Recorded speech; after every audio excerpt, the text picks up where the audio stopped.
The Notebook was falling apart.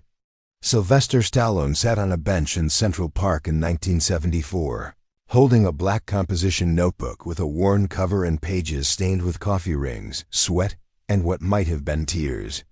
Inside that notebook was a meticulous record of failure. Every audition he'd attended since arriving in New York City in 1969. Every casting call. Every rejection. He'd written them all down in neat columns. Date, production, role, result. The result was always the same. No. Sometimes they'd add details. Not right for the part. Too ethnic. Face is weird. Speech impediment. Not leading man material. Maybe for character. Roles. Don't call us, we'll call you. By October 1974. The Notebook contained 1,855 rejections. 1,855 times, Sylvester Stallone had been told he wasn't good enough, that he'd never make it, that he should give up and go home. And 1,855 times, he'd written it down, closed the notebook, and gone to the next audition. The rejection notebook started as a joke. When Stallone first arrived in New York from Miami in 1969, fresh out of college with $200 and impossible dreams, a fellow struggling actor told him, "You gotta keep track of your auditions. When you make it big, you'll want to remember all the people who said no." Stallone liked that idea. The notion that when, not if, he made it, he'd have a record of everyone who doubted him. A list of people who'd been wrong. It was motivating, in a vengeful sort of way, so he started keeping the notebook.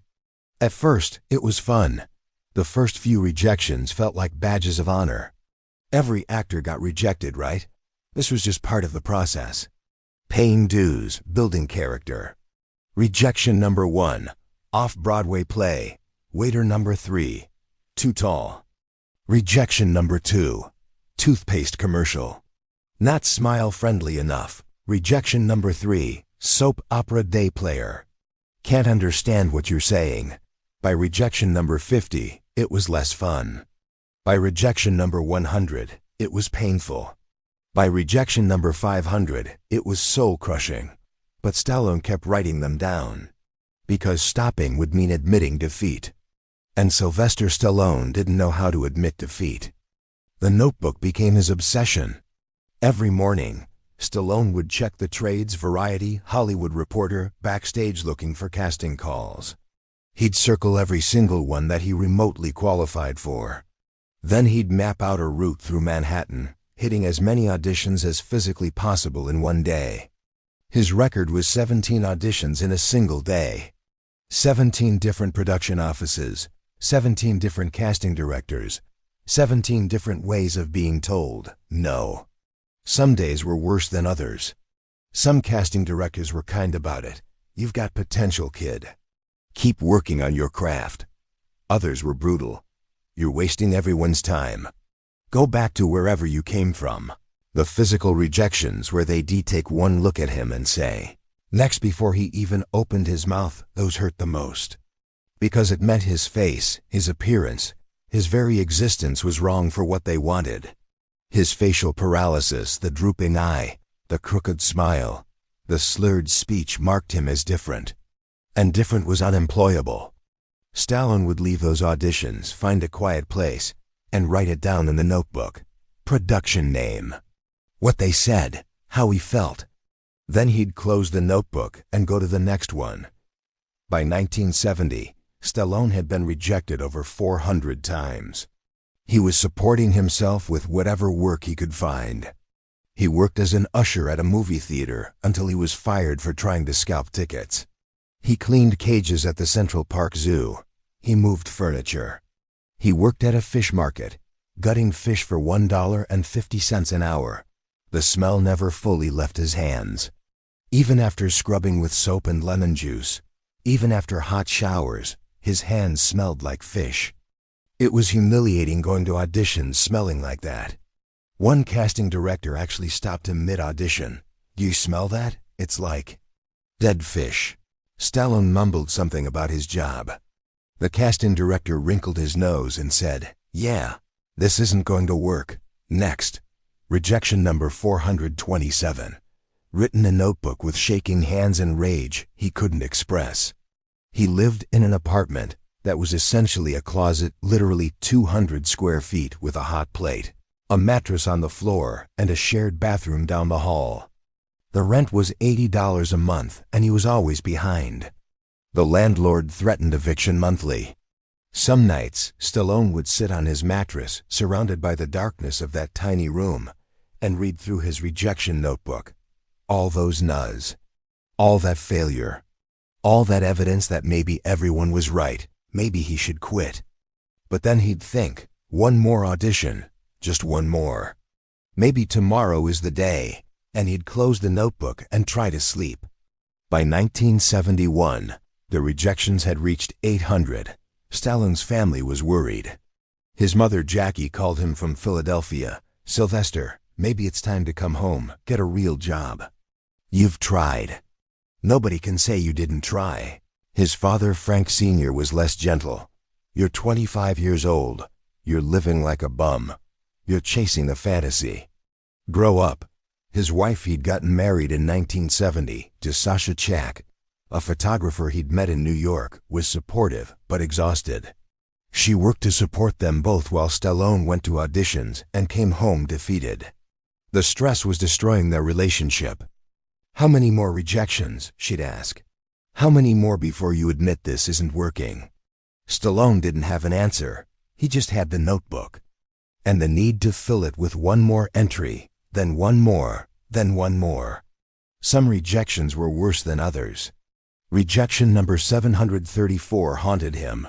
An audition for a Broadway play. He'd prepared for weeks. He'd memorized every line.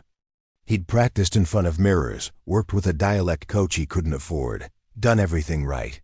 He walked into the audition room confident. For once, he felt ready. He made it through 2 lines before the director interrupted. "I'm sorry, I just can't get past your face. It's too distracting. Next." Stallone stood there, frozen. "I haven't finished," I said next. He walked out of that audition, found the nearest park bench, and sat for 3 hours. He didn't write it in the notebook immediately. He couldn't. The rejection was too raw, too painful. When he finally wrote it down, his hand was shaking so badly the entry was barely legible. Rejected before finishing audition. Face too distracting. Not human enough. That last part, not human enough, he'd added himself. That's what it felt like. Like he wasn't quite human enough to deserve a chance. By 1972, rejections exceeded 1,000.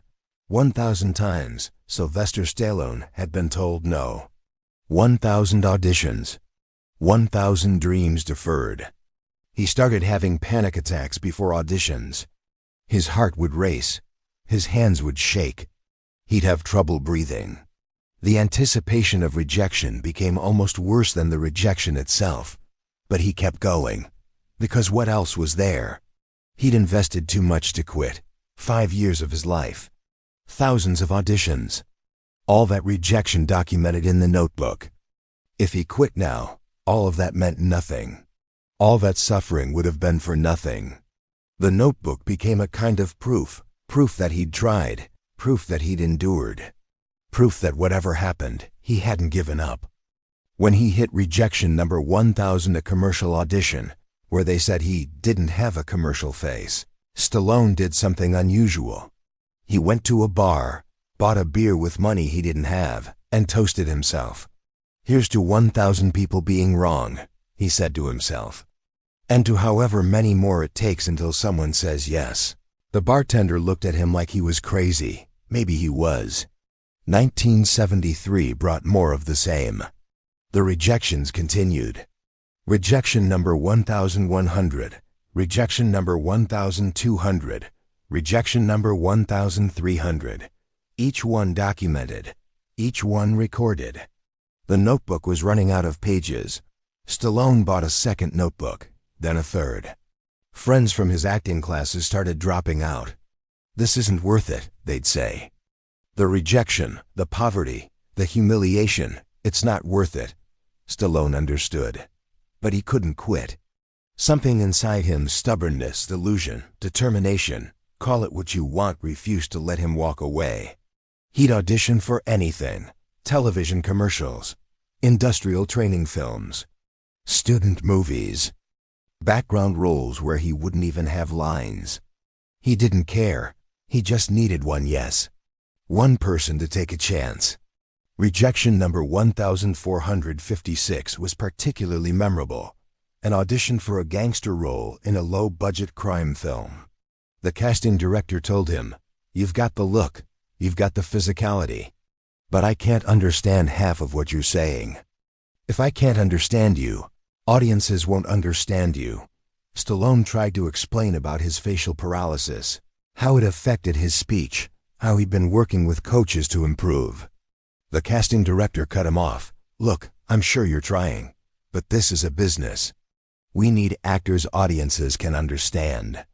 Maybe try something that doesn't require talking." That rejection hurt more than most because it acknowledged he had potential, but his disability disqualified him anyway. He wrote it in the notebook. Right look, wrong voice. Try silent films. He meant it as a bitter joke. But the bitterness was real. By mid-1974, Stallone had been rejected 1,700 times. He was 28 years old. He'd been pursuing acting for 9 years, since he was 19, with almost nothing to show for it. A few bit parts, a couple of student films, glorified extra work. Nothing substantial, nothing that validated the years of struggle. The notebook was filled, multiple notebooks actually. Thousands of entries documenting thousands of failures. People would ask him, "Why do you keep track? Why torture yourself by writing down every rejection?" Stallone would answer, "Because someday when I make it, I want to remember all of this. I want to remember every person who said no. Every audition where I wasn't good enough. Because that will make the yes mean something." His wife stopped believing this would happen. His family had given up encouraging him. Even Stallone himself, in his darkest moments, wondered if he was delusional. Maybe everyone was right. Maybe he was wasting his life chasing something impossible. But he couldn't stop. The notebook, now notebooks, was filled with proof that he'd tried. And as long as he could write one more entry, that meant he could try one more time. October 1974. Rejection number 1855. An audition for a supporting role in a cop drama. Nothing special. Nothing Stallone particularly cared about. But it was an audition, so he went. The casting director barely looked at him. "Not what we're looking for. Next. 10 seconds. That's how long it took. 10 seconds to add entry number 1855 to the notebook. Stallone left the building and sat on a park bench in Central Park. He opened the notebook and stared at all those rejections. Page after page after page. Years of his life. Years of being told he wasn't good enough. He counted them. 1,855 rejections. For the first time, Stallone seriously considered giving up. Not because of this particular rejection, it wasn't even memorable, but because of the accumulation. The weight of 1,855 failures was crushing. What if everyone was right? What if he was wasting his life? What if the notebook was just proof that he was stubborn and stupid, not determined? He sat there for hours, holding the notebook, trying to decide whether to go to another audition or catch a bus back to Philadelphia and admit defeat. And then something strange happened. Stallone looked at the notebook differently. Not as a record of failure, but as proof of persistence. 1,855 times he'd been rejected, and 1,855 times he'd gotten up and tried again. That wasn't failure. That was endurance. That was refusing to quit when everyone said he should. Most people would have given up after 50 rejections, after 100, after 500. But Stallone had endured 1,855 and was still here, still trying. The notebook wasn't proof he was wrong. It was proof he was unbreakable. Stallone closed the notebook, stood up from the bench, and made a decision. He'd keep going. One more audition. then one more after that. He'd fill 100 more notebooks if necessary, because that's who he was. The man who couldn't be rejected into quitting.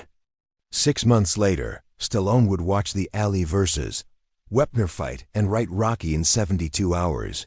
The script that would change his life, the character that would make him a star. When Rocky became a phenomenon, when Stallone was nominated for Academy Awards and became one of the most famous actors in the world, journalists would ask about his struggle years. And Stallone would talk about the notebook, about the 1,855 rejections, about how close he'd come to quitting, but didn't. In 2015, a journalist asked Stallone, "Do you still have the rejection notebook?" Stallone nodded. "Yeah, I keep it in my office. I look at it sometimes when things get hard. When I'm facing rejection in different forms, bad reviews, box office failures, whatever. That notebook reminds me that rejection doesn't mean anything unless you let it stop you. I was rejected 1,855 times before someone said yes. Most people quit after 10 rejections, 20, 50. They decide the universe is telling them to stop. But the universe wasn't telling me anything. Those were just individual people with individual opinions on individual days. They didn't determine my worth. They just determined whether I was right for that particular role on that particular day. If I'd quit after rejection 500 or 1,000 or 1,800, there'd be no Rocky, no Rambo, no career. I'd be a guy who almost made it, but gave up right before the breakthrough. The notebook taught me something. Success isn't about talent. It's about refusing to stop. It's about being too stubborn to quit, even when quitting makes sense." The journalist asked, "What do you say to aspiring actors facing rejection?" Stallone picked up the notebook from his desk. "I say, keep track. Write down every rejection. Every no. Every person who says you're not good enough. Not to wallow in it. Not to feel sorry for yourself. But to prove to yourself that you can take it, that rejection doesn't destroy you, that you're tougher than the nuz. And someday, when you make it, you'll look back at all those rejections and realize they didn't matter. The only thing that mattered was that you didn't quit." He opened the notebook to the last entry. Rejection number 1,855. "This is the one I'm most grateful for," Stallone said. "Because it was the last no before I got my yes. If I'd quit here, I'd have quit one rejection before everything changed. So my advice, don't count your rejections to feel bad. Count them to feel strong. Because every no is proof you're still in the fight. And you only lose when you stop fighting." The notebook sits in Stallone's office today. A battered composition notebook filled with 1,855 rejections.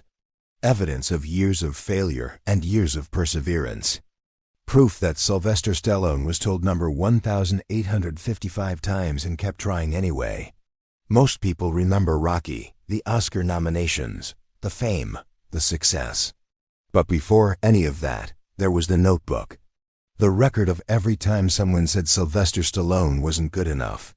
And the decision, made 1,855 times to prove them wrong.